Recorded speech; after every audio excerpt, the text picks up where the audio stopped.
Everyone welcome back to my channel. तो इस video में आज से हम रीनल सिस्टम को पढ़ने की कोशिश करेंगे। तो सबसे पहले हमारे पास जो रीनल सिस्टम की डेवलपमेंट है वो हम देख लेते हैं। तो रीनल सिस्टम की डेवलपमेंट हमारे पास यूजुअली 3 फेजेस में होती है।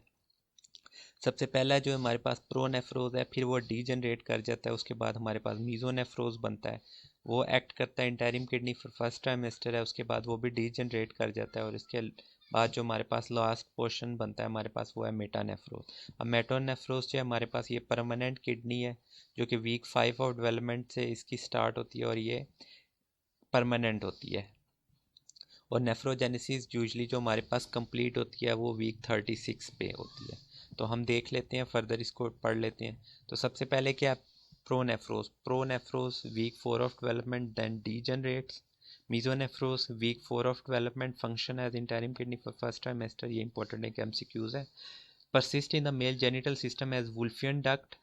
इसके अलावा forming ductus deferens and epididymis. तो डक्टस डिफरेंस और एपिडेडमस हमारे पास कौन बनाता है, तो मीजोनेफ्रोज। इसके अलावा हमारे पास आ जाता है जी मेटानेफ्रोज। मेटानेफ्रोज जो है हमारे पास क्या है, परमानेंट है, first appear in week 5 of development. Nephrogenesis usually complete होती है हमारे पास वीक 36 तक।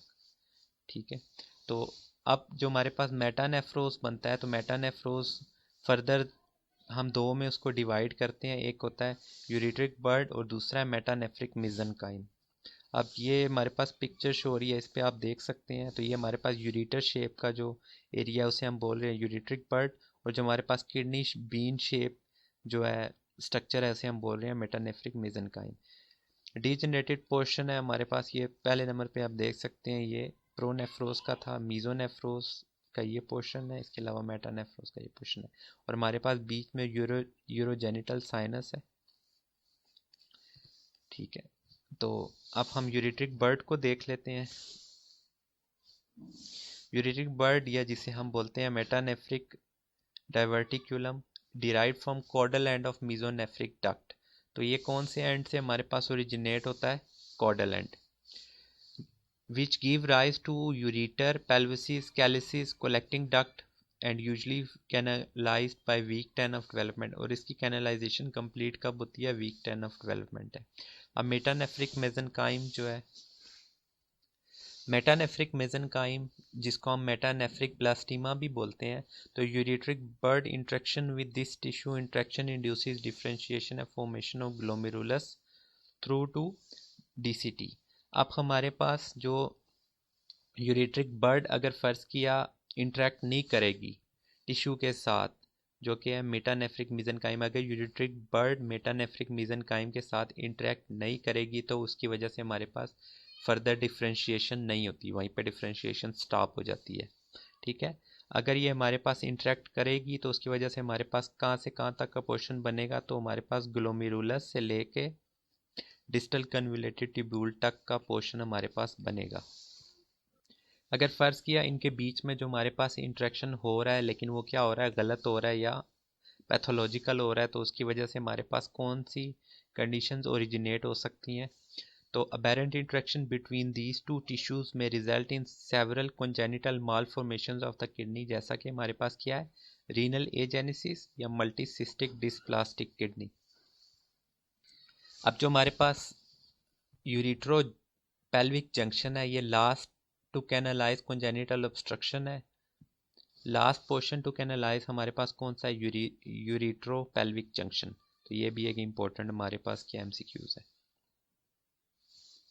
इसके अलावा can be congenital obstruction can be unilateral और bilateral. Most common pathological cause of prenatal hydronephrosis detected by prenatal ultrasound. तो most common pathological cause of prenatal hydronephrosis हमारे पास क्या है, यूरिट्रोपेल्विक जंक्शन की ऑब्स्ट्रक्शन। तो ये इंपॉर्टेंट हमारे पास एक और एमसीक्यूज है। अब हम आगे बढ़ते हैं और देख लेते हैं हमारे पास पोर्टर सीक्वेंस क्या है। तो ओलिगो हाइड्रोएमनियोज या जिसको हम बोलते हैं, अगर हमारे पास एमनियोटिक फ्लूइड जो है वो उसकी प्रोडक्शन कम होगी तो उसकी वजह से हमारे पास क्या होगा, जैसा कि आप सबको पता है एमनियोटिक फ्लूइड हमारे पास एज अ शॉक अब्जॉर्बर भी है, जिसकी वजह से हमारे पास क्या होता है, जो फीटस के ऊपर जो प्रेशर है अगर फ़र्ज़ किया पड़ता भी है तो उसको ऑब्जॉर्व कर लेता है। अगर फ़र्ज़ किया किसी कंडीशन की वजह से हमारे पास एमनियोटिक फ्लूइड की प्रोडक्शन कम है तो उसकी वजह से हमारे पास जो क्या होगा, स्ट्रेस होगा फीटस के ऊपर वो ज़्यादा होगा। अब जब स्ट्रेस जब भी पड़ेगा तो उसकी वजह से हमारे पास क्या होगा, मुख्तलिफ़ किस्म की डिफ़ॉर्मिटीज़ आएंगी, जैसा कि हमारे पास लिम्ब डिफ़ॉर्मिटीज़ आ सकती हैं, फेशियल एबनॉर्मेलिटीज़ आ सकती हैं। इसके अलावा एमनियोटिक फ्लूइड हमारे पास एक्ट एज आ क्या करता है, पल्मोनरी फंक्शन भी है उसका। अगर फ़र्ज़ किया एमनियोटिक फ्लूइड हमारे पास कम है तो उसकी वजह से हमारे पास क्या होगा, पल्मोनरी हाइपोप्लेजिया भी हो सकता है, जो कि कॉज ऑफ डेथ है पोर्टर सीक्वेंस में है। तो हम देख लेते हैं डिटेल में। अगर फ़र्ज़ किया कोई भी कंडीशन है उसकी वजह से हमारे पास ओलिगोहाइड्रोमनियाज हो रहा है या एमनियोटिक फ्लूइड की प्रोडक्शन कम हो रही है तो उसकी वजह से क्या होगा, हमारे पास कंप्रेशन ऑफ डेवलपिंग फीटस, जिसकी वजह से हमारे पास क्या आएंगी, limb deformities, facial anomalies, example low set ears and retrognathia. Retrognathia ये आप देख सकते हैं। फ्लैटेंड नोज होगा हमारे पास, ये आप देख सकते हैं। Compression of the chest and lack of amniotic fluid aspiration into the fetal lungs, उसकी वजह से हमारे पास क्या होगा, pulmonary hypoplasia. Most common cause of death जो हमारे पास पोर्टर सीक्वेंस में कौन सी है, तो वो है पल्मोनरी हाइपोप्लेजिया। ये भी इंपॉर्टेंट एमसीक्यूज है। कॉज बाय क्रोनिक प्लेसेंटल इंसुफिशिएंसी और reduced renal output including ARPKD, obstructive uropathy, example posterior urethral wall, bilateral renal agenesis। तो कॉजेटिव फैक्टर्स हमारे पास कौन कौन से हो सकते हैं, जैसा कि बायलैटरल रीनल एजेनेसिस। तो babies who can't pee in utero develop Potter sequence, ये हमारे पास निमोनिक है। इसके अलावा Potter sequence is associated with pulmonary hypoplasia, oligohydramnios, twisted face, twisted skin, extremity defect और रीनल फेलियर इन यूट्रो। तो ये आप निमोनिक याद रख सकते हैं। अब हमारे पास जो पैथोलॉजी की तरफ हम बढ़ते हैं तो वो हमारे पास पैथोलॉजी आती है हॉर्स शू किडनी। अब हॉर्स शू किडनी क्या है, तो सबसे पहले मैं आपको ओवरव्यू कॉन्सेप्ट दे दूं। अगर फ़र्ज़ किया lower pole of both kidneys अगर किसी वजह से वो हमारे पास इकट्ठे हो जाते हैं तो उसकी वजह से क्या होगा, हमारे पास जो कंडीशन होगी उसे हम बोलेंगे horse shoe kidney. Horse shoe kidney की जैसा कि आप शेप देख सकते हैं, बिल्कुल जिस तरह हमारे पास हॉर्स शू होता है उस टाइप की हमारे पास किडनी है, नज़र आएगी हमें। अब ये जो हॉर्सशू किडनी है इसकी वजह से हमारे पास कंप्रेशन होती है यूजुअली जिस आर्टरी की, उसे बोलते हैं इन्फीरियर मेसेंटेरिक आर्टरी। तो इसमें सिर्फ दो यही एमसीक्यूज हैं जो आपको याद रखने पड़ेंगे। तो एक है इन्फीरियर मेसेंटेरिक आर्टरी और दूसरा है हमारे पास लोअर पोल। तो इसको हम देख लेते हैं। Inferior poles of both kidneys fuse abnormally as they ascend from the pelvis during development. अब जो किडनी की डेवलपमेंट होती है हमारे पास यूजुअली कहाँ से होती है, हमारे पास फ्रॉम पेल्विस होती है। तो horseshoe kidneys get trapped under inferior mesenteric artery, important MCQs है, and remain low in the abdomen. Kidney can function normally but associated with hydronephrosis. Example uretropelvic junction obstruction, renal stones, infection, increased risk of renal cancer। क्योंकि आप कहने को तो ये दो kidneys ही हैं लेकिन ये एक्ट कर रही हैं as a one kidney. Higher incidence in chromosomal aneuploidy और हॉर्सशू किडनी हमारे पास की एसोसिएशन कौन कौन सी सिंड्रोम के साथ है, तो हमारे पास है टर्नर सिंड्रोम, ट्राइसोमीज 13, 18 एंड 21। ये हमारे पास सीटी स्कैन में आप देख सकते हैं। ये हमारे पास किडनीज जो हैं दो आपस में जुड़ी हुई और ये हमारे पास अयोर्टा है हमारे पास और स्पाइन की, आप ये देख सकते हैं। अब नेक्स्ट कंडीशन हमारे पास आती है कॉन्जेनिटल सॉलिटरी फंक्शनल किडनी। इसमें हमारे पास दो कंडीशन हो सकती हैं। एक है हमारे पास यूनिलैटरल रीनल एजेनेसिस या मल्टीसिस्टिक डिस्प्लास्टिक किडनी। अगर हमारे पास कोई ऐसा पेशेंट है जिसकी एक किडनी फॉर्मेशन हुई नहीं है तो उसे हम बोलेंगे यूनिलैटरल रीनल एजेनेसिस। अगर दोनों नहीं हुई तो उसे हम बोलेंगे बायलैटरल रीनल एजेनेसिस। अगर फ़र्ज़ किया किडनी की डेवलपमेंट हुई है लेकिन वहाँ पे किडनी की बजाय हमारे पास क्या हो गया, सिस्ट फॉर्मेशन है या डिस्प्लास्टिक पैरेन्काइमा हमारे पास फॉर्मेशन हो गया तो उसे हम बोलेंगे मल्टीसिस्टिक डिस्प्लास्टिक किडनी। ठीक है। तो कंजेनिटल सॉलिटरी फंक्शनिंग किडनी में हमारे पास क्या है, condition of being born with only one functioning kidney. Majority asymptomatic with compensatory hypertrophy और कॉन्ट्रालेटर किडनी हाइपरट्रॉफी होगी हमारे पास, जाहिर बात है जब एक ही किडनी है तो उसका फंक्शन क्या होगा, इंक्रीज होगा, जिसकी वजह से स्ट्रेस इंक्रीज होगा उसके ऊपर और हाइपरट्रॉफी होगी हमारे पास। But anomalies in contralateral kidney are common, often diagnose prenatally via ultrasound. ये इतना इंपॉर्टेंट कोई कॉन्सेप्ट नहीं है। इसके अलावा हमारे पास है यूनिलैटरल रीनल एजेनेसिस में क्या, ureteric bud fails to develop and induce differentiation of metanephric mesenchyme. जैसे मैंने आपको पहले बताया, अगर यूरिट्रिक बर्ड जो है हमारे पास फॉर्मेशन है लेकिन वो डिफरेंशिएट नहीं कर रही हमारे पास इनटू मेटानेफ्रिक मेसेंकाइम, तो उसकी वजह से हमारे पास क्या होगी, अब नॉर्मली जो पैदा होगी उसे हम बोलते हैं यूनिलैटरल रीनल एजेनेसिस। ठीक है, तो complete absence of kidney and ureter, जिसकी वजह से हमारे पास क्या होगा, ना किडनी की फॉर्मेशन होगी ना ही यूरिटर की फॉर्मेशन होगी।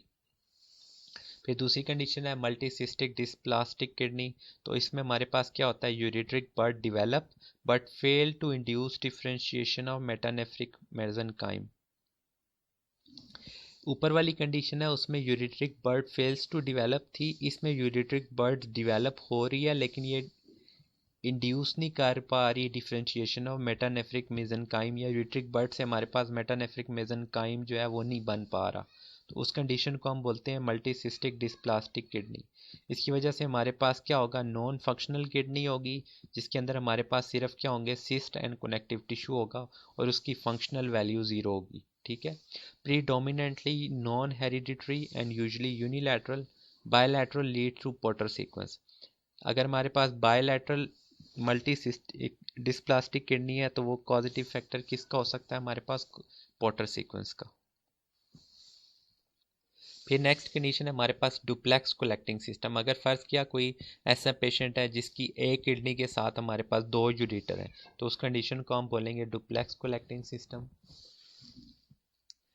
तो ये हमारे पास हम पढ़ लेते हैं क्या है, bifurcation of ureteric bud before it enters the metanephric mesenchyme creates a Y shape bifid ureter. Y shape क्यों बनेगी, जाहिर बात है हमारे पास किडनी अगर इस तरह है तो हमारे पास दो यूरिटर होंगे, तो ये Y shape. Duplex collecting system can alternatively occur through two uriteric birds creating and interacting with metanephric blastema। अगर यूरिट्रिक बर्ड की फॉर्मेशन दो यूरिट्रिक बर्ड हो तो उसकी वजह से मेटानेफ्रिक मेसेंकाइम की डिफरेंशिएशन होगी, तो उसको हम बोलेंगे duplex collecting system. Strongly associated with vesico ureter reflux और ureteric obstruction, increase risk for UTI, frequently presents with hydronephrosis. इसके अलावा हमारे पास है पोस्टीरियर यूरिथ्रल वॉल्स, तो membrane remnant in posterior prostatic urethra in males, it persistence can lead to urethral obstruction. Normally हमारे पास जो है कोई भी रेमिनेंट वगैरह प्रेजेंट नहीं होता, अगर फ़र्ज़ किया कोई भी हमारे पास रेमिनेंट प्रेजेंस है तो वो एक्ट कर रहा है एज आ ऑब्स्ट्रक्शन। जाहिर बात है जब ऑब्स्ट्रक्शन हमारे पास फॉर्म हो जाएगी तो उसकी वजह से हमारे पास ऊपर वाला जितना भी पोर्शन है उसमें क्या होगी, हमारे पास एडीमा होगा या जिसे हम बोलते हैं hydronephrosis. Membrane remnant in posterior prostatic urethra in male, it persistent can lead to urethral obstruction, diagnosed prenatally by bilateral hydronephrosis and dilated or thick-walled bladder on ultrasound. Severe obstruction in fetus associated with oligohydramnios, most common cause of bladder outlet obstruction in male infants। तो male infants में most common cause of urethral obstruction जो है bladder outlet obstruction हमारे पास कौन सी है, posterior urethral walls.